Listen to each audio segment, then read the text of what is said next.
So SummerSlam happened. Yeah, hi. Alrighty, folks, ladies and gentlemen, it is time for your SummerSlam 2025 Night 1 review. Um, Considering the lackluster build, the show had no right to being as decent as it was.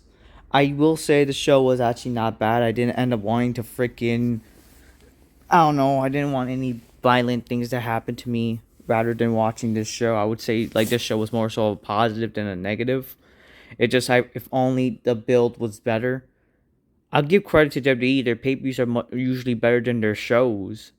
It's just like why can't they, actually make the shows better? I feel like they would have sold out the show much more faster, and people would have been willing to spend the stupid ridiculous prices if the shows were actually like good. Well, again, like it also is kind of like stupid WWE's part for charging how much money they would for a night one or night two or whatever the hell. Yeah. So SummerSlam. The show I thought was decent. It was actually good. I would say probably good. More so a good show than I thought.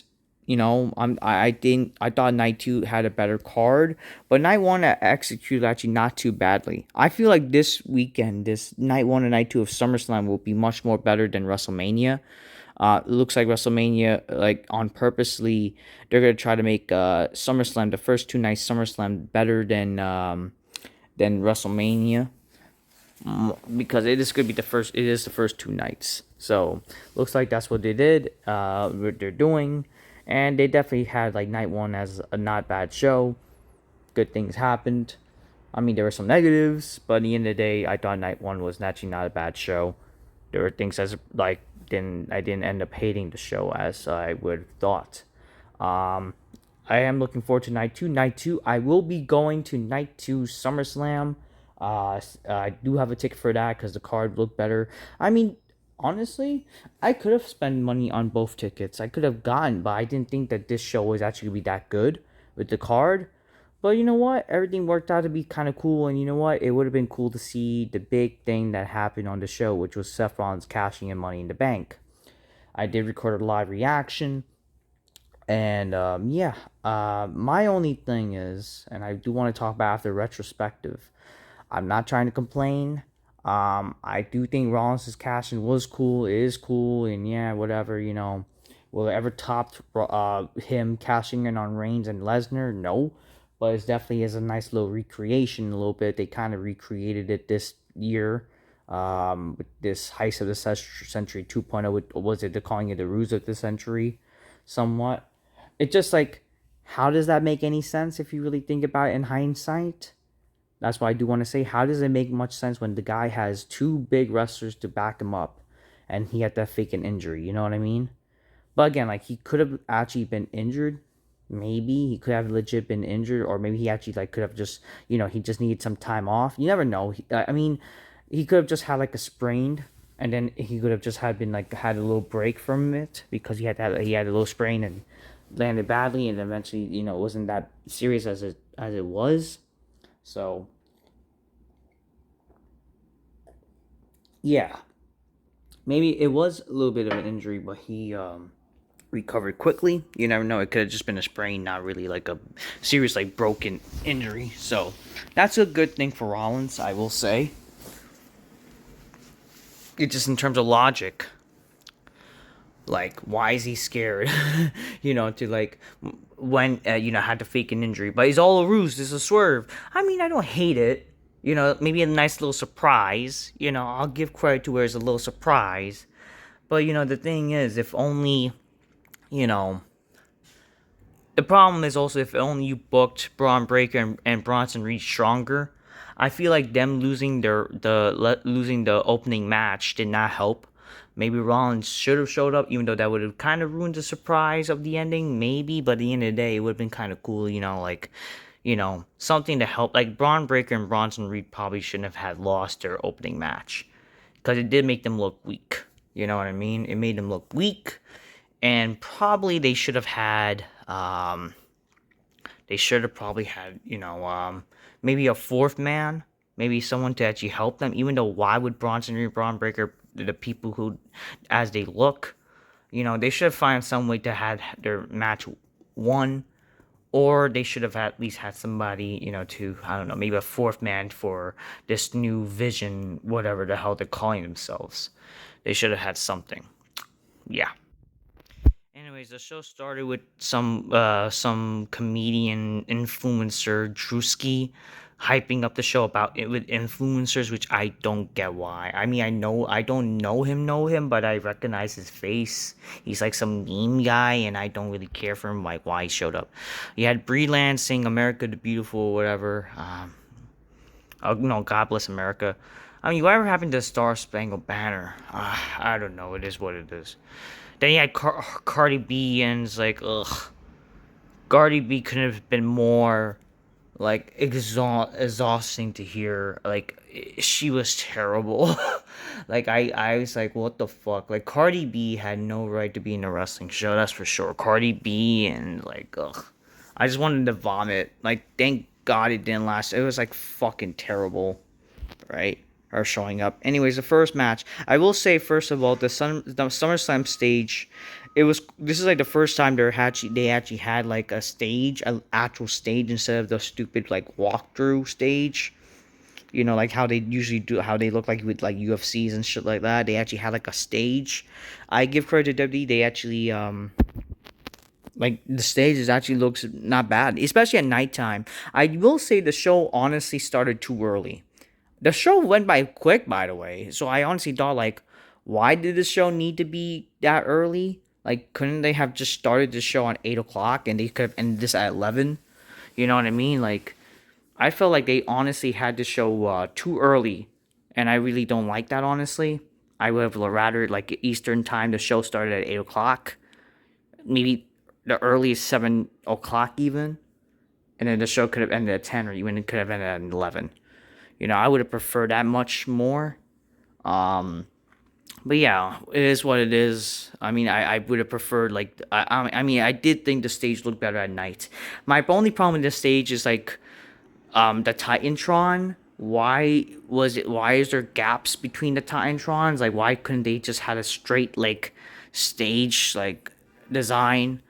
I mean, and I don't mind the SummerSlam logo. I just don't like how they're kind of reusing the past two logos where it's supposed to resemble like card theme, which I don't get. Why couldn't they just had like a similar SummerSlam, like an old school somewhat SummerSlam color-esque logo, like kind of like the one with O2, the green, white, blue type of color scheme, something retro, even something retro with like maybe like orange and blue, which they kind of do, but it's very card theme. Like they should just really kind of like gone for like more of a, summer-esque theme as well. But it is what it is. I'm not trying to make complaints. I do think the stage does look.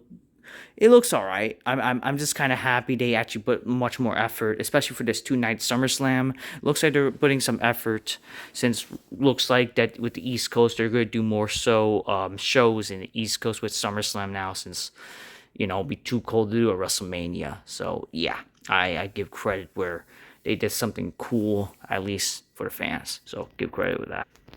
The show started with the opening match, Roman Reigns and Jey Uso defeating Braun Breaker and Bronson Reed. They brawled. They started with a brawl, but then eventually they had Jay's music hits again, which is just, it makes no sense. Like, you're in a fucking fight, right? You're in a fucking fight for your life, and you decide to dance. I mean, I understand. Oh, but Rikishi did it. Like, well, it was part of his character. What character is like Jey Uso like wants to eat also like during his fights? Like, I don't fucking get it. I don't know. Eventually, yeah, the match was actually not bad. It was a not bad tag match. Bunch of near falls. Nice little brawling style with each of the wrestlers. Roman did a dive that he hasn't done in a long time, by the way. He kind of overshot a little bit, but it was pretty cool still. Bronson Reed Demon did a dive himself, actually. Braun Breaker almost missed the announce table, trying to dive onto one of the wrestlers. I think it was Roman, but then he did it again. A spear in the barricade, by Roman to Jay. Even Roman sacrificed himself, taking a spear from Braun Breaker, leading to Jay eventually winning the match after spearing Braun. After Jay, like, and then Jay, like, was super kicked Braun Breaker, then a spear to Bronson Reed, and does a Uso splash. I do think that was a little simple. Like, why would Jay, like, easily pin Bronson Reed? I mean, I felt like they should have done, like, maybe like a double spear by Reigns and Jay at least. But in reality, it's fine. I mean, I thought the match was still a good match. It was actually a good little opening match. It could have been a little shorter, but the match was still actually, like, it was actually one of the better matches of the show, I felt.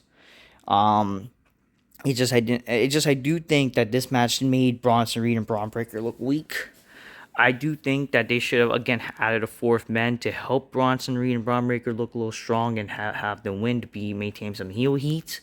Maybe they should have had, like, something like, I don't know, up and coming wrestler who was cool, who they wanted to actually push, like a little bit like of their own, like Randy Orton type of guy. Maybe, I don't know, something like, how they want to rip off Evolution basically.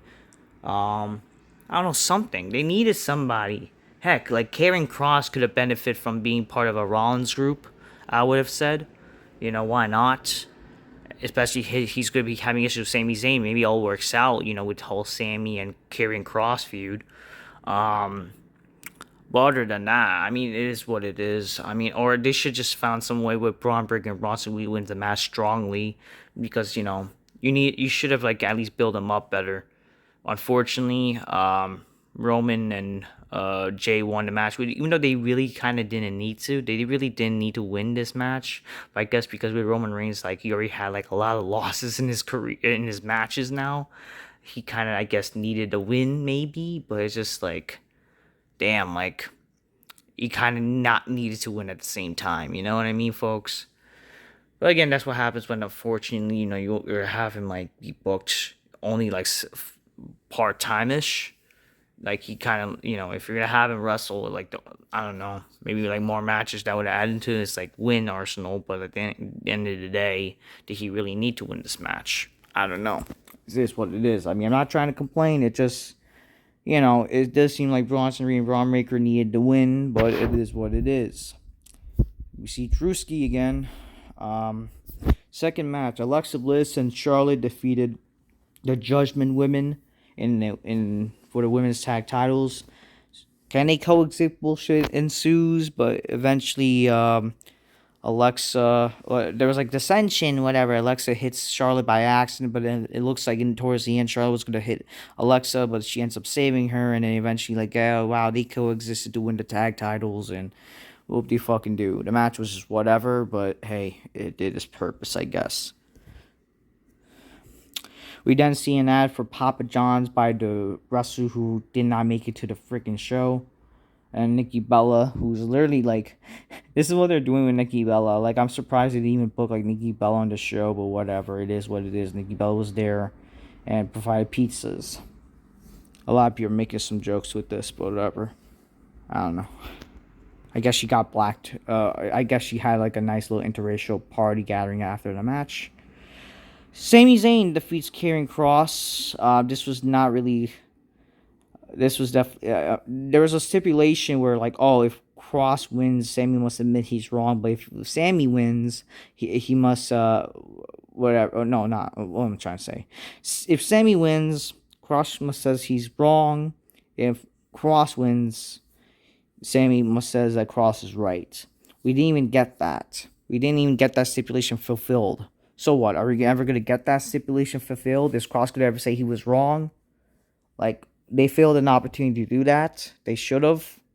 But whatever, they didn't. But at the end of the day, like, I don't really care for this match, in my honest opinion. I felt like this match was like a mercy killing. This match was like a mercy, just, like, have Sami on the card. And this was like get it. Karrion Kross was getting over on the internet, and they just had to put him on the show. I felt like this was just trying to, like, be a little merciful, trying to have something to do with them to do. Because, like, they really didn't need to do this match, in all honesty. Like, does this match need to be on the show? I mean, this match really felt like a Raw show. Like, it's like a Raw match, for God's sakes. Unless you add, like, a stipulation. I know some of the matches, like, sure. there were already a bunch of stipulations in some of these matches, but like who the fuck cares? At least it would make this match at least a little different. Something false kind of anywhere or something, for God's sakes. This match didn't need to be the same freaking match we've seen a bunch of times. You had a pipe involved in this match. You should have had to use the fucking pipe. I don't know. It is what it is. I felt like this was a mercy match just to get them on the fucking card, but it is what it is. And I don't hate Sammy, right? I don't. It just, I do think like he's very overrated. Karrion Kross clearly has something to offer, but unfortunately he's not like favored. So it's like whatever. This was just a mercy fucking match. WWE then honored Hulk Hogan again. They did show some footage of like him, like they showed some pictures, his memories of obviously honoring Hulk Hogan, like mentioning him. They would not be wrestling without Hulk Hogan, and they showed some pictures about him and also like his contribution to SummerSlam. How Hulk Hogan's technically undefeated in every SummerSlam. So yeah, he's like Mr. Whatever. And Nick Hogan was there. It was cool to see. It was cool to see people respecting Hulk Hogan, honoring him. It's cool.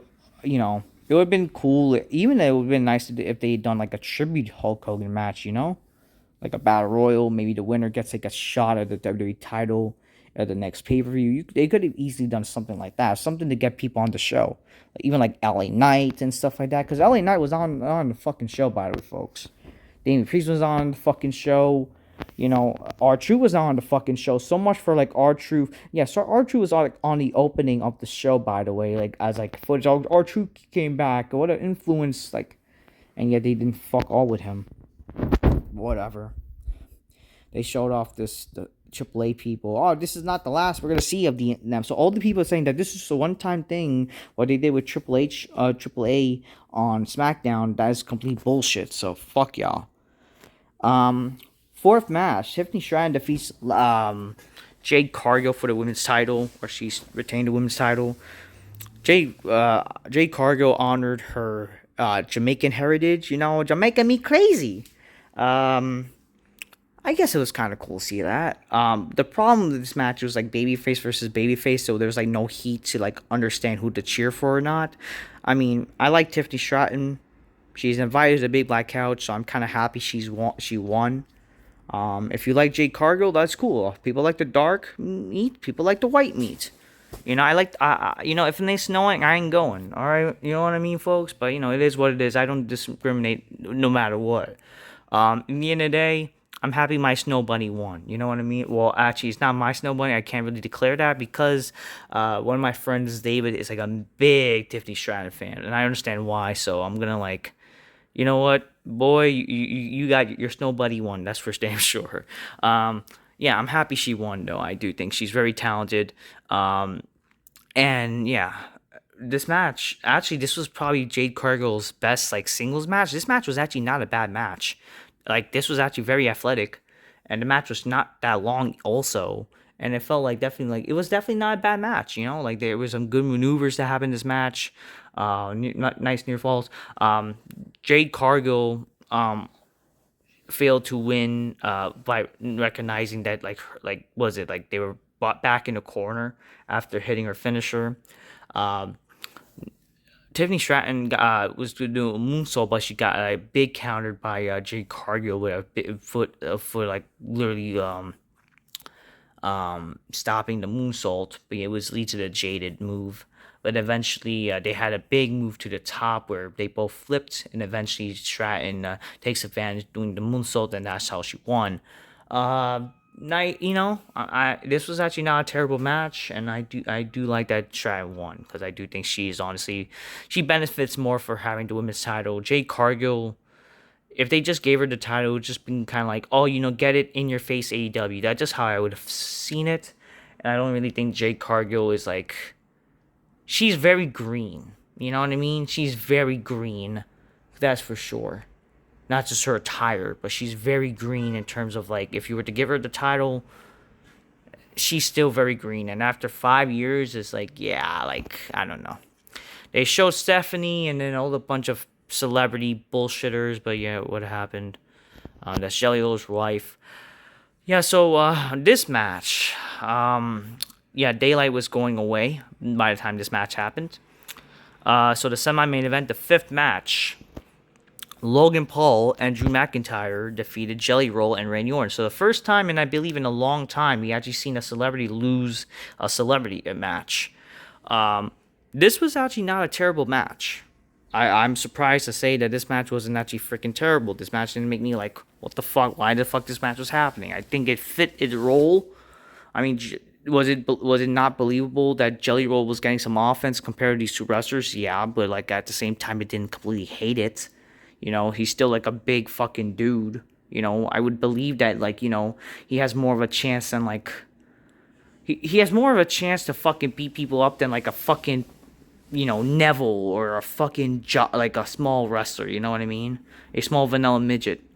At least he looks bigger. Like he's not a wrestler, but at least he looks more like, yeah, he's like fat, but he's like fat in the sense that he won't easily get beaten down like a fucking Neville or a fucking like Mustafa Ali or all these small wrestlers. You know what I mean? Leo Rush, all these fucking small indie wrestlers. Like they're small, sure they're athletic, but they're small. They can actually probably get beat up by a fucking fat guy like Jelly Roll. You know what I mean? But anyways, Jelly Roll tries to trade off, trade of punches with Logan Paul. Eventually get taken down. McIntyre gets involved and then he gets taken down, and then Randy Orton gets involved. So even though it's a fight, I thought like definitely the match got better with like Orton like doing his thing. Eventually, Logan Paul, or was it not Logan Paul? Well, Randy Orton, McIntyre, they're by the announce table. Eventually, got overwhelmed, got claymored, and then Jelly Roll makes his way towards the announce table, try to check on Orton. And then eventually, Logan Paul punches Jelly Roll, and then they set up to have, and they literally like this. This actually looked devastating, and I do give props to Jelly Roll. Jelly Roll takes a massive frog splash from Logan Paul through the announce table, and people thought like he legit got hurt. So, I mean, I do think that he legit got hurt, like in a sense where like yeah, like that was brutal. Props to him for taking it. Yeah. They obviously told the story like why the hell would he take this match? And Orton kept getting overwhelmed. That's for sure.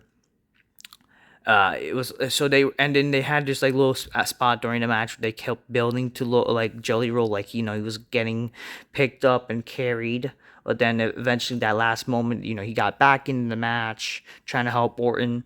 Yeah, eventually he stops. But the problem is, it was just unrealistic. Also, in terms of the selling, like you got legit frog splash through the fucking announce table. How the hell you're already like somewhat able to fight back? You know what I mean? I understand you had some time to recover, but like you should have sold. But whatever. He chokeslammed Logan Paul. Eventually did a black hole slam to Drew McIntyre.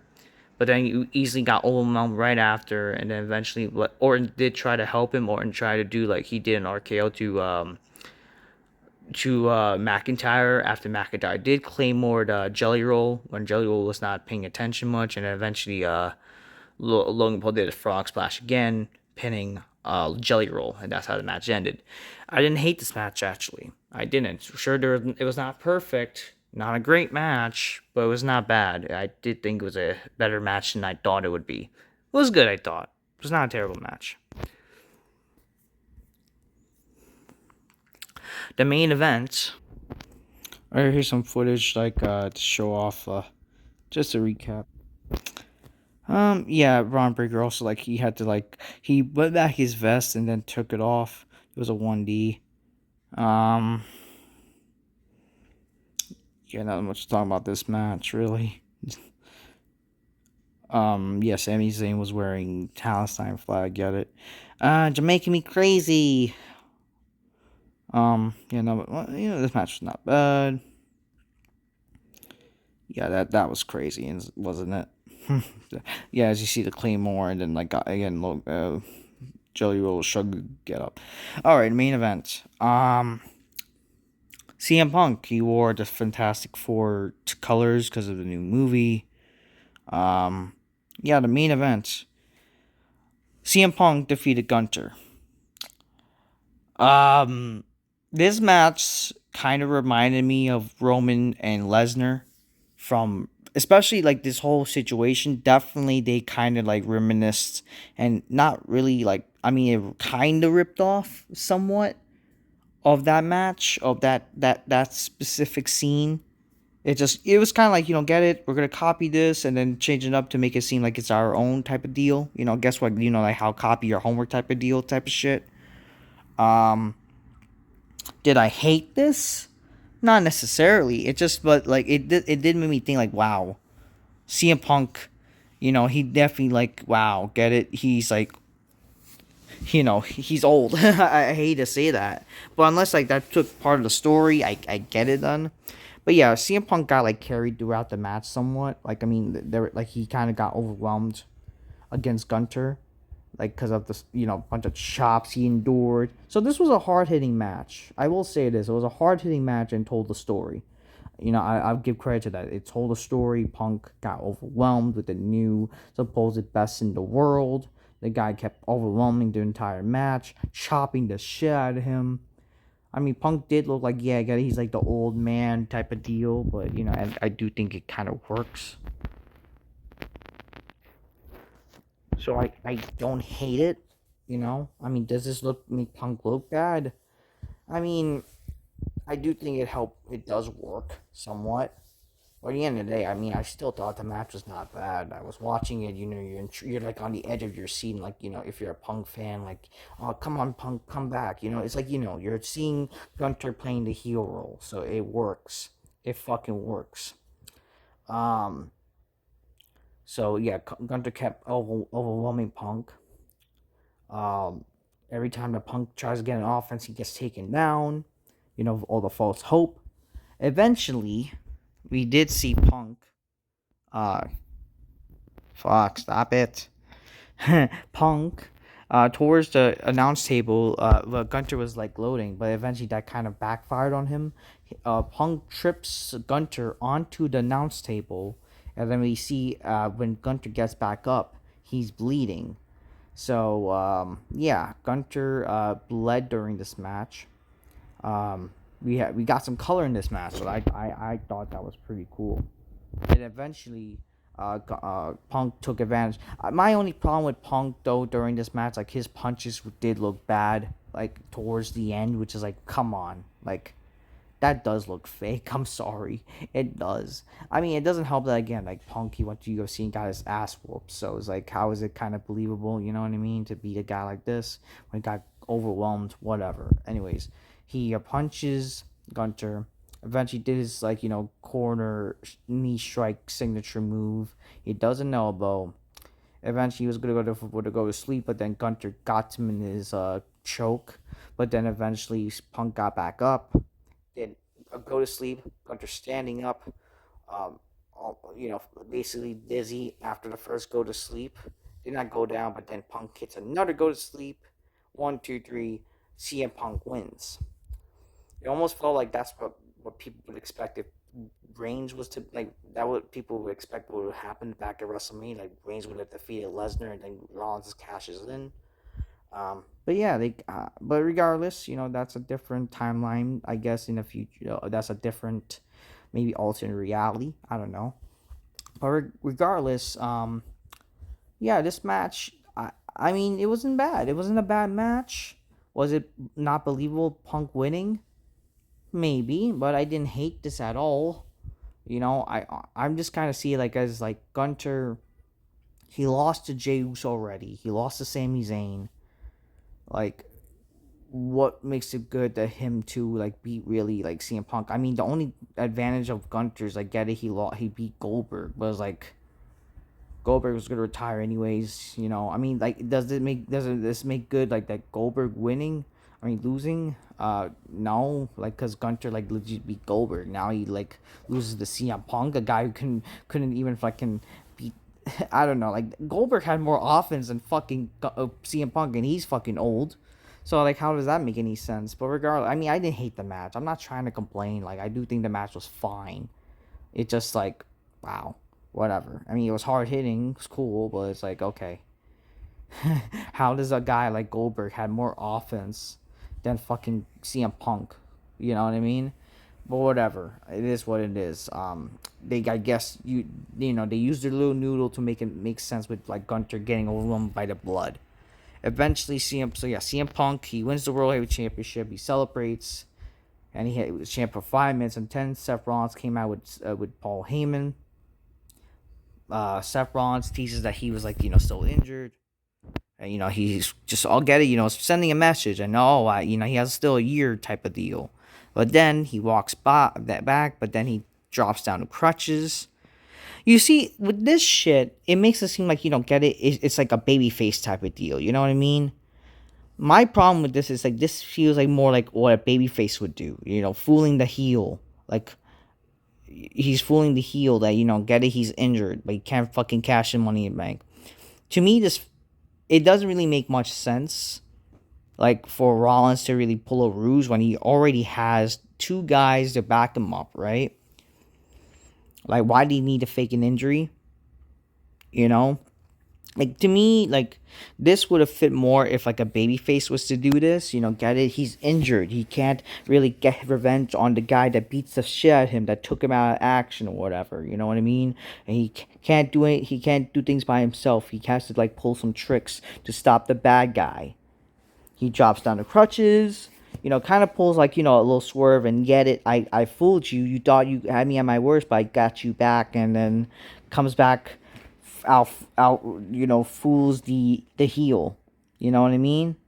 That's what it felt like more, like how it felt more like, how it should be done. That's how it felt like. Like, if the roles were reversed, it makes sense for, like, the babyface to do something like this.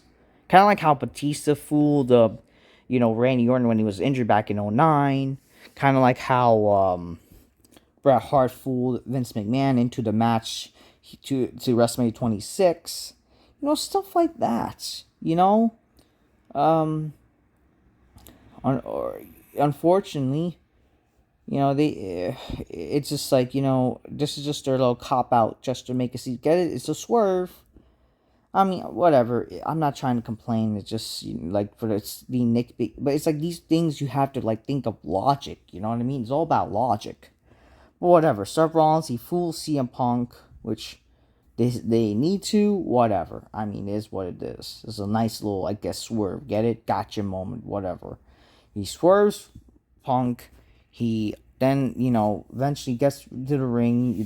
Takes off his knee brace. And then he attacks Rollins with the briefcase. Then the match starts. He's cashing Money in the Bank. Curb stomps Punk, who's really defenseless. And then Rollins is now the new World Heavyweight Champion with the help of the Money in the Bank briefcase. The Heights of the Century 2.0. Basically, what they would have done, one of the factors they could have done back at WrestleMania 31 back in 2015. 10 years later, the Heights of the Century 2.0. Well, now it's the Ruse of the Century, whatever. Again, the Ruse of the Century, stuff like this only works with if it's like a baby face. If heel is like an unstoppable heel, he keeps outnumbering the baby face. But then the baby face, he's like legit injured, but then he fools the heel. That would have been that's a perfect moment for a baby face to use. By the way, if he was like Money in the Bank, and then cashes in, that's something like good. Unfortunately, it was used for a heel, which does that make any sense? Whatever. But yeah, it's what a twist, what a ruse, whatever. I mean, whatever. It is what it is. I mean, I still thought it was cool, a great way to end the show. Definitely like something, what a way to end night one. Definitely makes you like care about the show. You know what I mean? Nice little twist, nice little cliffhanger type of thing to make you somewhat intrigued for Monday Night Raw. It's just like, will the show really benefit with Rollins being world champion? Because if you guys remember, when every time when Rollins is a fucking world champion, the ratings go down. So is he really like a ratings draw? Like, is WWE really going through with this where like he's going to be a good world champion? Unless he's booked right, then we'll see what happens. But at the end of the day, Well, every time when Rollins becomes the world champion, the ratings do go down. So he's not like a ratings fucking draw. I don't know. I don't know. We'll see what happens this time. We'll see what they do. But knowing current WWE modern day booking, I don't have really high hopes. Sure, this is a cool little moment to do, but again, that's all about freaking moments. Unfortunately, they don't really progress after big moments, you know? They had a great, again, look at WrestleMania. Rollins turns heel, joining Heyman. You know, that's a big moment. They had like then Braun Breaker appear the next night and they joined together. But since then, they fucking failed to do anything. And we still don't really know why Rollins and Heyman are together, really. Like, what is their freaking, what's the point? Why does Heyman hate Punk so much and Roman, and that leads to them forming their faction? We don't really get an idea.